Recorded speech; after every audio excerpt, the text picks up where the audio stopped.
ভাই তোমার একটা কথা কই। কি কথা কবি তুই? ভাই দয়া করে কাউরে কই না, অনেক পার্সোনাল কথা। এটা কোন কথা কইলি ভাই? তোরা এই বাইরে তুই চেনো না? তোরা এই ভাই তোর লাগে কোনদিন বেইমানি করবে? কি কথা তুই মন খুললে কর। ভাই কাউরে কইও না, বাস স্ট্যান্ডে আওয়ার পরে আমি 500 টাকা পাইছি। বেড়া এটা কোন কথা কইলি তুই? ওই তোর ওই 500 টাকা আমি কি সারা এলাকায় আন ঘুরে ঘুরে জানামু? ফেসবুকে ডলার আইলেছে কোটি কোটি ভাই। তুই ওই কই কথা আচ্ছা যা তুই। A few moments later.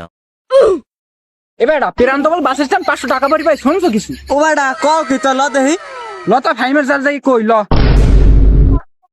এ ভাই এদিক তো বেটা কাহিনী করতে গেছে। সোদ ভাই প্রান্ত বলে 500 টাকা পরি পাইছে বাস স্ট্যান্ডে। তা তুই মসজিদে মাইকিং মিকিং করছো? কি বেড়া মসজিদে মাইকিং করো, সাংবাদিক বলাইতে আছি। 1 minute later.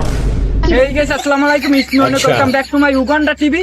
আমরা আসছি নল সিটির ভিতর। আমাদের এক ছোট ভাই বাস স্ট্যান্ড থেকে টাকা কুড়িয়ে পেয়েছে। ওর যদি কারোর টাকা পড়ে থাকে আপনারা প্লিজ নক দিবেন। 500 টাকা পড়ে পেয়েছে। ধন্যবাদ।